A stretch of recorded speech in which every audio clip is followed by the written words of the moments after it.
Some viewers may find this disturbing. Viewer discretion is advised. Hi my loves, it's Destin Choice and you're watching Choice TV. For today's video I wanted to get on here and I wanted to discuss dancehall. Jamaica's influence in the world, how dancehall has pretty much infiltrated and become a big part of the world, yet a lot of us don't realize its dark truths and its dark hidden meaning. If I ask most of y'all watching this, what do you think dancehall truly is? Most of y'all would just limit it to Jamaican party music.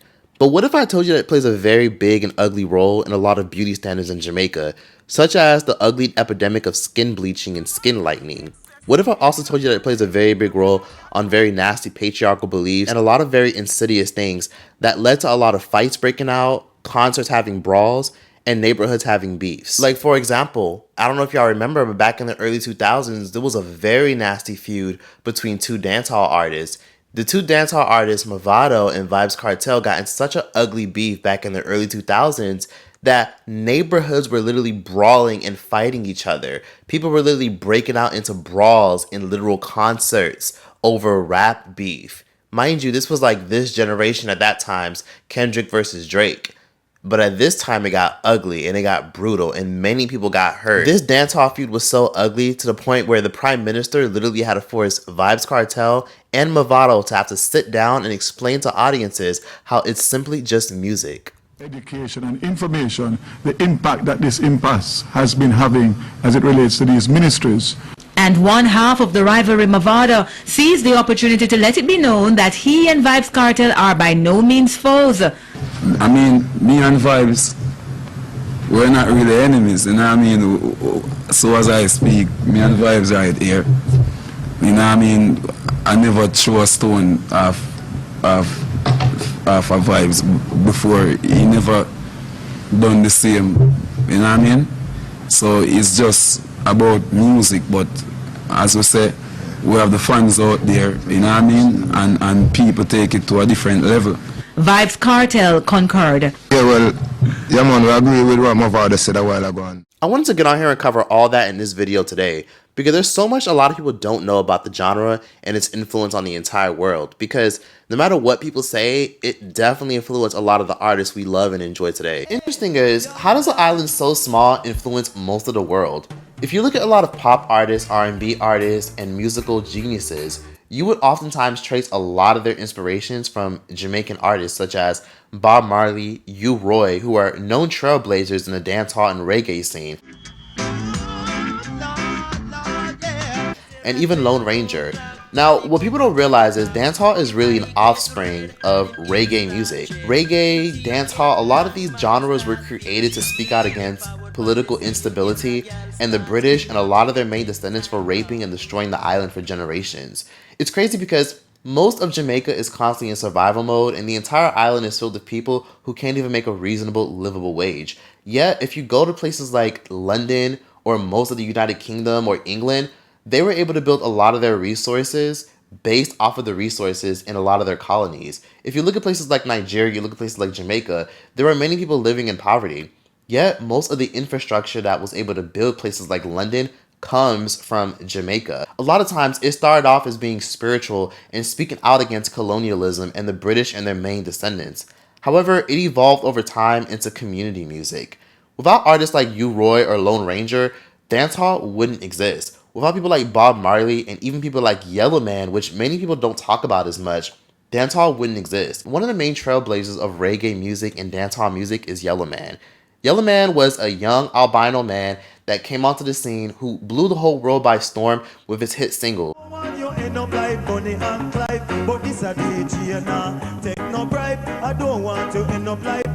Artists like Yellowman took the whole world by storm because of his singles like Zung and his other singles like Mad Over One, Mr. Chin, I'm Getting Married, and Strong Me Strong. Yellowman was huge in Europe. He was a massive superstar, and it's crazy because most people don't really talk about him in the pioneer era of reggae music and dancehall. Yellowman was so huge to the point where everybody thought that he was so cool because he was albino, he had this heavy Jamaican accent, and everybody loved him. But what's so interesting about Yellowman is he came from humble beginnings. He grew up in dirt poor poverty, he got abandoned as a child, and grew up in a group home in Kingston, Jamaica. And oftentimes people in Jamaica always had their superstitions about albino people being cursed or unlucky. This guy came on the scene and he made being albino look cool. Many people who grew up in the 1980s and the 1990s love Yellow Man because he symbolized fun, upbeat music. He was considered brand and safe because for a while, a lot of people didn't really respect reggae music only because it was too politically charged. Most people felt like it promoted Rastafari beliefs and a lot of beliefs that went against British rule. So due to that, a lot of radio stations in England and in British colonies didn't play because they felt as though that it would negatively influence a lot of people against Britain.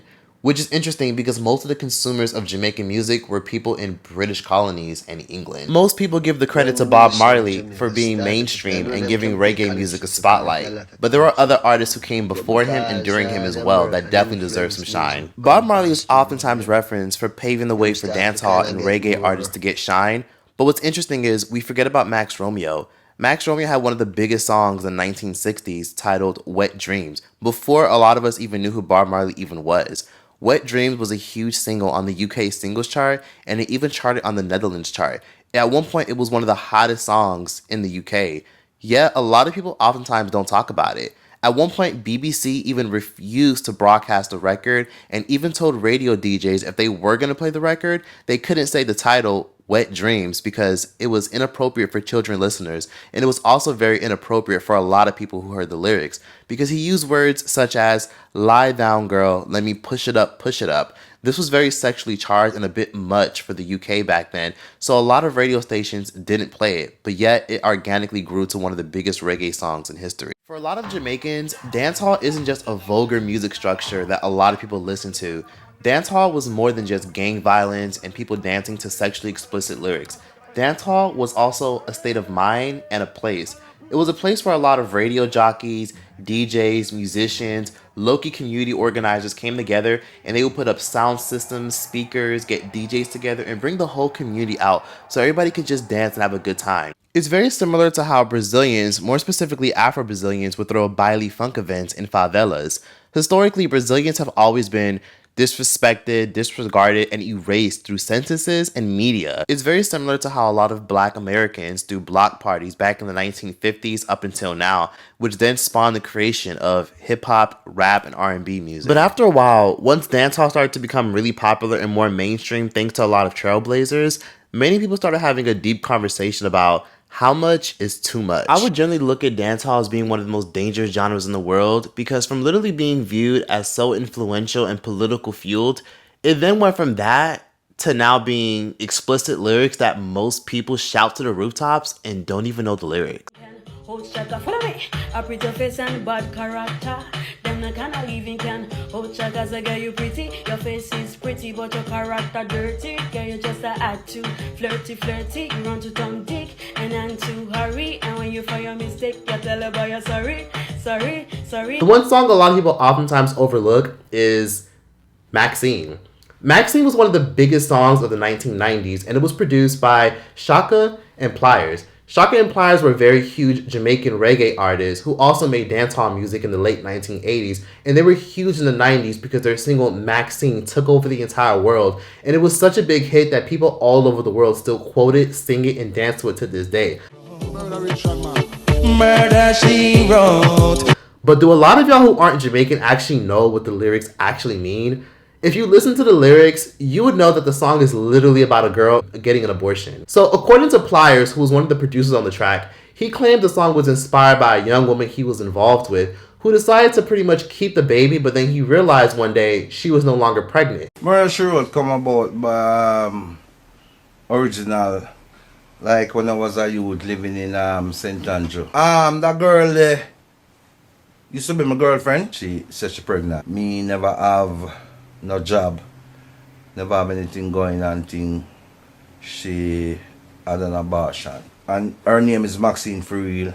Everything here was talk about in the song is real. What's so interesting about dancehall isn't just a genre. It's literally exposing neighborhood tea, gang violence, things going on in the neighborhood, who's smashing who's sleeping with who's fucking who got money, who don't got money, who broke, who cheated on who.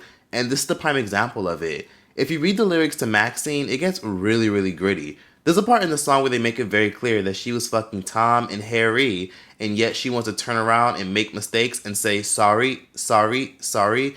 And a lot of us are singing this from the rooftops. You see videos on YouTube of people doing music covers, aunties throwing it back to Maxine and Murder, She Wrote, without realizing the pure meaning of what the song actually means or stands for. And that's a prime example of why many people in Jamaica tried to boycott dancehall and regulate it for so long. One of the most famous examples is, let's not forget back in the early 2000s, there was a popular dance called daggering. Now for those of y'all who have no idea what daggering is, it's the offspring of the word cabin stabbing, which basically is another word for penetration.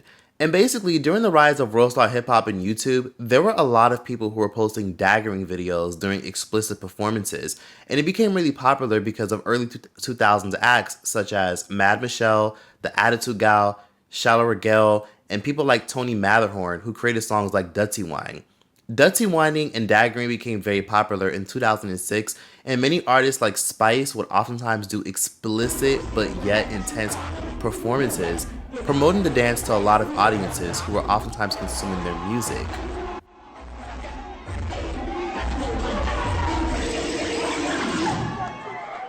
Daggering mostly became popular because artists like Spice, Vybz Kartel, and many other artists were doing off-the-wall things to help make their record boom. And it worked for many cases. Spice became the queen of dancehall of this generation because everybody loves the fact that she was able to literally perform and show out and show off her dance skills on stage. And due to the rise of camera phones, a lot of dancehall artists were doing the absolute most during their performances, and it worked in some cases. Daggering became so popular that it literally spread all across Latin America and even spread across the UK. And many people across the Jamaican diaspora and across the world were daggering. Some were even creating their own versions of it called the Red Nose. But everything was cute and sweet until it wasn't. It stopped being cute and sweet when people started taking these daggering videos way too far. People were doing the most to go viral, and as they were trying to go viral, a lot of people were getting hurt and hospitalized.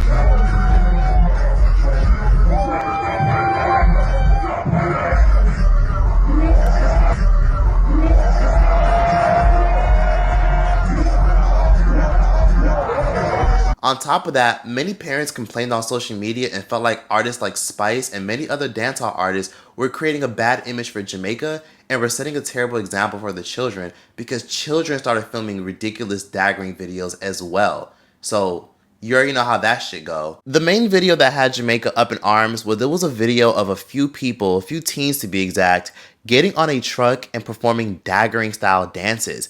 Mind you, they were doing this on top of a police car, and police officers allowed this.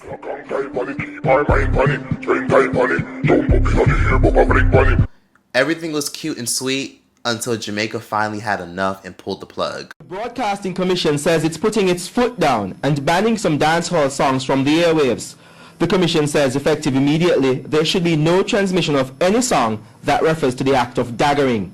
Because of the widespread nature of the violations, particularly to do with the numerous songs across numerous stations on the airwaves of Jamaica, and the public concerns about it shared strongly by the Commission has decided that with immediate effect, there shall be no further transmission of any recordings, live songs, music video, which promotes the act of daggering, or which makes reference to or otherwise suggestive of the activity called daggering. Now, this goes back to the year 2009, and this isn't the first time Jamaica has been up in arms about daggering and its effect on the youth and the culture. But many people part of the board of commissions of broadcasting made it very clear they don't fuck with this dance and they don't want it being done after so many people were hospitalized and injured and even performed these dances at inappropriate places. Jamaica pulled the plug by making it clear that if any radio stations or television platforms promote or even push this in any way, they're going to be fined, charged, and going to be at risk of being shut down. Heating up over the use of the term daggering, the Broadcasting Commission held a press conference this afternoon to outline the specific of its ban on all songs which contain the word. Wouldn't be wasting time creating two versions of a song. The directive had several program managers and station producers rushing to pull songs from playlists and music sheets. When we got the letter on Friday night it was just by chance that I was still at the station, and we tried to implement them immediately. We called all the jocks, we pulled all the songs that were offensive. We did another list of songs that we're going to be pulling this morning, and we will continue to go through the library and to listen to the songs that are now offensive, and we'll be continuing to put. I mean, we're looking at, to be honest, like 60% of our music, especially when you say to us that we can't play anything that is beat or anything that's edited. You're dealing with 65% of our music, but if we have to pull it, we have to pull it. And due to fear of being shut down, a lot of radio stations and broadcast companies, they complied. And many artists were very upset because that was the kind of music that a lot of people wanted to see. And how else were a lot of dancehall artists were going to get their music off the ground and make mainstream waves without the help of their local radio? And dancehall is honestly great until it isn't. Sometimes when you listen to dancehall, it sounds fun. It's literally just people having a good time, coming together and embracing their bodies. But when you see things like this, as far as Jamaica trying to regulate it, restrict it, and trying to ban it in some cases because kids were literally emulating some of the things they saw in music videos and on stage, you understand more and more why a lot of people in the Jamaican culture don't like it. But it goes a little bit deeper than just being inappropriate and sexually suggestive. There's other parts of dancehall that get a little bit dark. I wanted to also get on here to talk about the homophobia that's oftentimes discussed in Jamaican dancehall.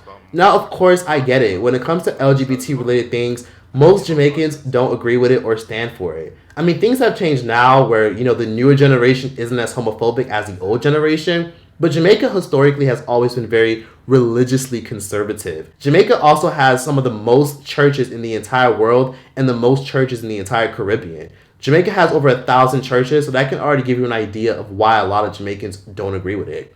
What's interesting about homosexuality and homophobia in music is everybody's entitled to their own opinion. But when it gets to a point where it's hateful and discriminatory, that's when it really digs into some deeper layers. I mean, for one, let's talk about Buju Banton. Most people oftentimes know Buju Banton as being a reggae Jamaican dancehall legend. Now, most of y'all probably know Buju Banton from his song Champion and a bunch of his other songs. But what's interesting is before he was a Grammy Award winning artist and a well-respected reggae artist who toured the entire world, Buju Banton came out in the scene in the late 1980s, and he was a little unhinged. But most people know him, especially people who grew up back in the day, for a lot of his music that could be seen as colorist and uplifting lighter-skinned people. And also many people know him for his infamous single that was literally scrubbed off his catalog due to backlash, Boom Bye Bye. Now, the term boom bye bye is pretty self-explanatory. It's pretty obvious that it implies shooting someone.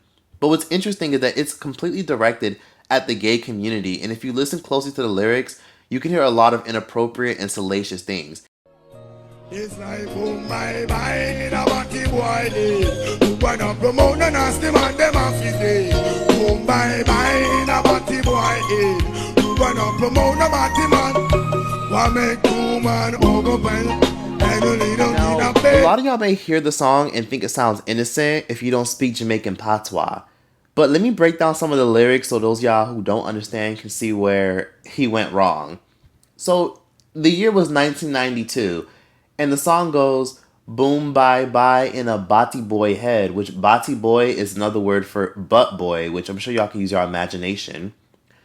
Rude boy no promote no nasty fed, 2 men a hug and a kiss up and a back up and stop up, but we want no such thing in the city or in a ring.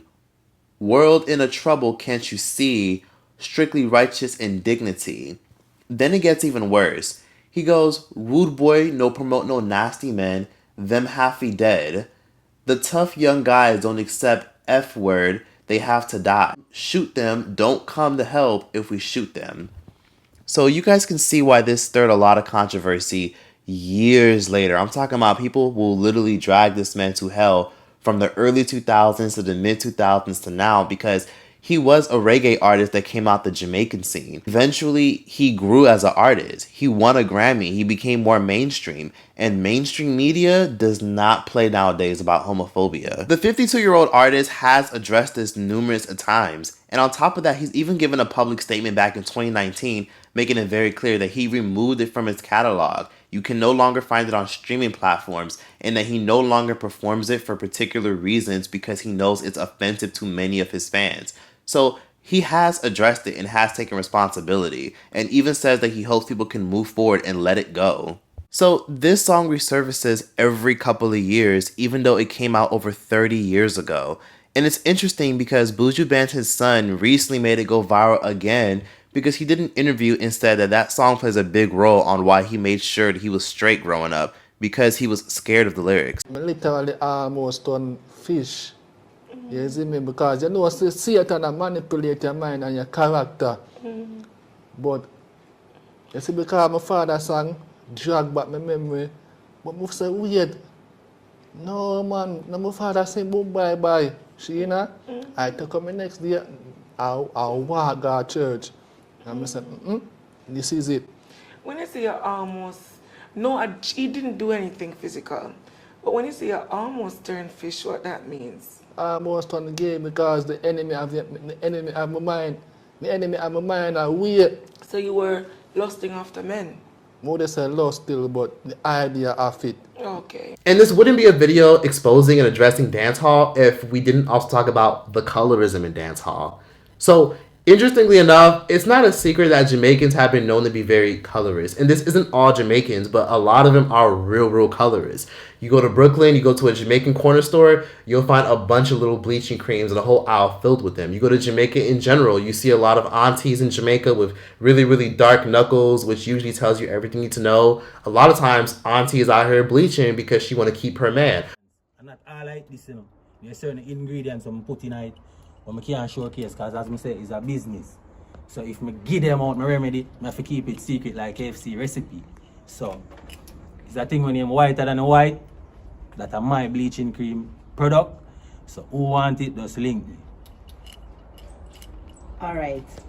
Skin bleaching is linked to skin cancer. Are you concerned about that? Yeah, no.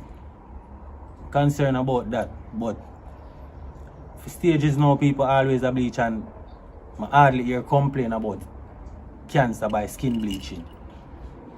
I never see it yet, but my ear said but I never see it yet. Jamaica historically has always had a very mixed population. You know, even in the 1800s, many endangered and enslaved Indians were brought to the island to work, you know, when a lot of Africans were emancipated and as slavery started to kind of die down and cool down. Many endangered Africans were brought there. Many Chinese were brought there to start businesses and help the infrastructure of Jamaica. So throughout history, Jamaicans have always had a history of Chinese, Indians, Syrians, Lebanese, Scottish settlers, and Irish settlers, and even British settlers coming in and investing into the beautiful island and raping the resources.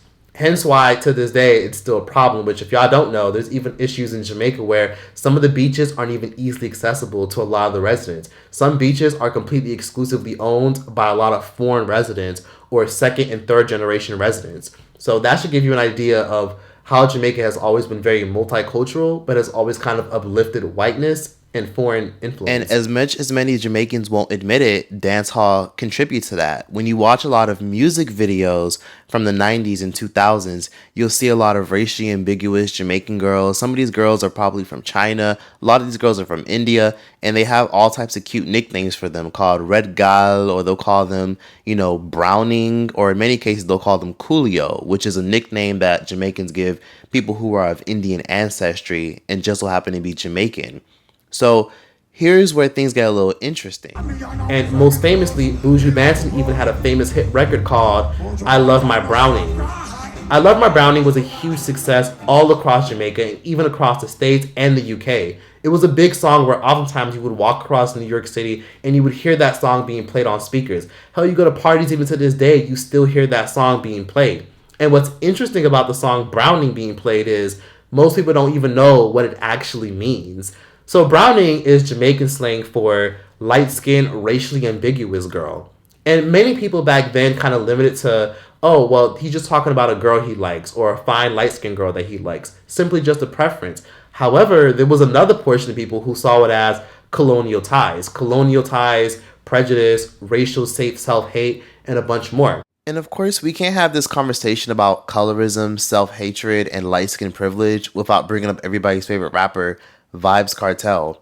As we all know, Vybz Kartel has always been the poster child of lighter skin, skin bleaching, and self-hate ever since he came out with his bleaching skin era in the late 2010s. In a country which is a free society, everyone has the right to do whatever they so please, you know what I mean? This is not a self-hate thing, you know what I mean? Because Vybz Kartel is a conscious black brother. But as I said before, I'm an entertainer. I get paid to entertain. The year was 2010, and many fans were stunned and shocked when they found out Vybz Kartel bleached his skin.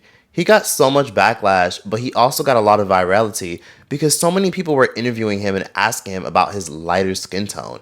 It not only made him more famous, but Vybz Kartel took advantage of a lot of the publicity he was getting and he turned it into an anthem. He literally made a song called Cake Soap, which is a popular detergent item that oftentimes Jamaicans use to clean their clothes and in some cases lighten their skin.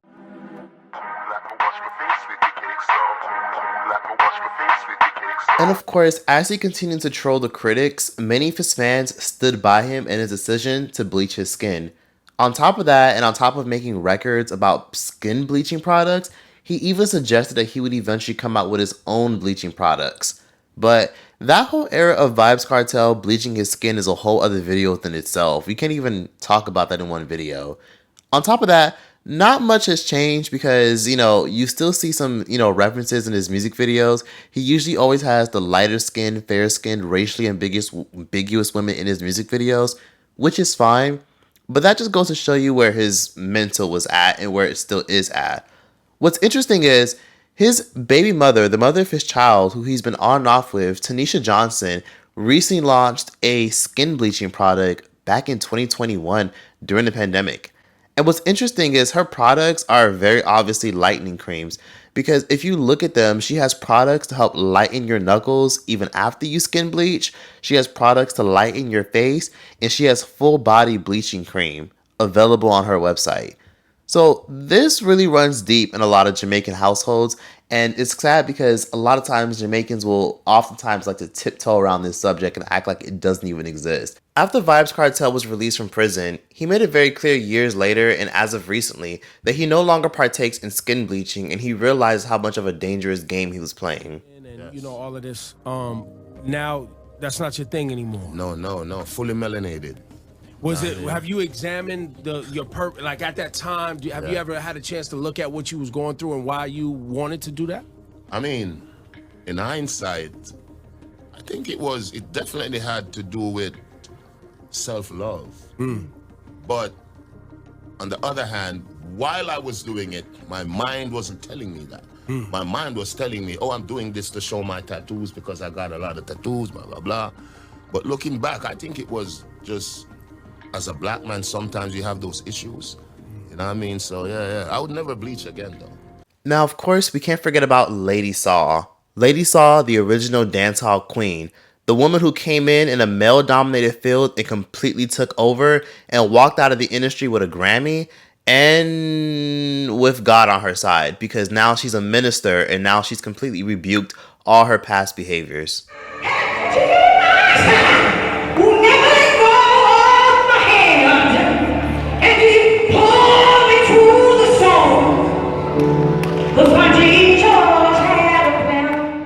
Before we had Little Kim, we had Lady Saw. Lady Saw was known for her sexually explicit lyrics, and she was also known for her vivacious behavior and her fabulous attitude. She also was known for exposing infidelity in the Jamaican community, men who cheat, men who disrespect, men who are abusive, and men who literally don't complete you. Oftentimes in Jamaican culture, they're very traditional and very patriarchal. Men are oftentimes uplifted and women are oftentimes measured by if they decide to get married and the man in their life, and if they even have kids. But Lady Saw came into the scene and she made it clear that men don't have to be the end-all be-all, and you can always be your own person. She represented femininity and feminism before it even was popular. Before we had someone like Little Kim, we had Lady Saw. And it's crazy how most people in life don't talk about her. Now, Lady Saw can't even be covered in just a quick 5-10 minute segment. There's definitely no justice to be done in that. So she's definitely going to get her own separate video. But did y'all know that at one point, this woman literally had to do community service because of her inappropriate stage acts? Stage acts and doing the over-top most when performing in dancehall didn't start with spice or daggering. It definitely started with her. It was the year 2000 when Bounty Hunter, who's a famous dancehall artist, and Lady Saw got together to perform their hit, Ain't No Sunshine, in the year 2000. They both literally did some very inappropriate acts and some very quote-unquote lewd acts.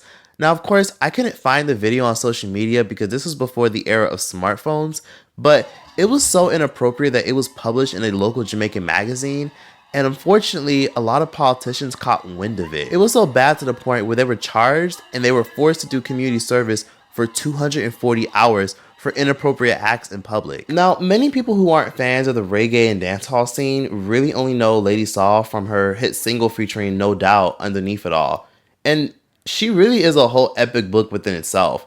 She was basically saying things that a lot of men were saying, but she was adding her own flip to it. She was famous for having a beautiful voice, a great reggae style, and a great sense of humor, but she was also famous for doing the most on stage. Lady Saw was way ahead of her time. And if you guys want a separate video about her, I would love to do that if you guys just let me know what you guys want.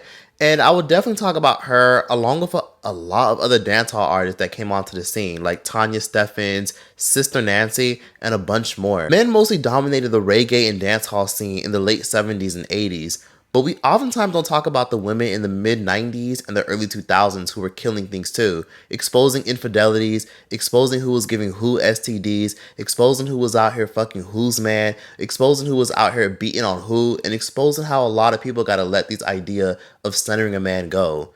There's so much to talk about that I can't fit into one video. That's that for this entire video. Hope you guys enjoyed. Please just let me know what you guys want to see next. What other genres should I discuss more? And tell me what you guys agreed with, disagreed with, and learned from. And please be sure to like, comment, and subscribe.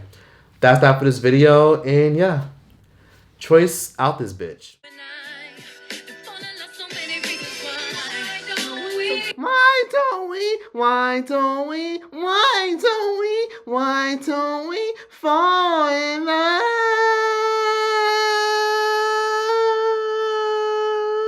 It's so many reasons. It's the only thing that matters to me. It's so many reasons. It takes such a load off to let you know that you're the only one I will ever want to go. Think I never did know what to do. A love I never felt, now I feel for you. Why don't I just swallow each and every ounce of my pride? Everything you do, I want to feel again. Ain't no use for us to pretend, 'cause why do we, why do we, why can't we, why do we, why can't we, why do we, why can't we fall in love?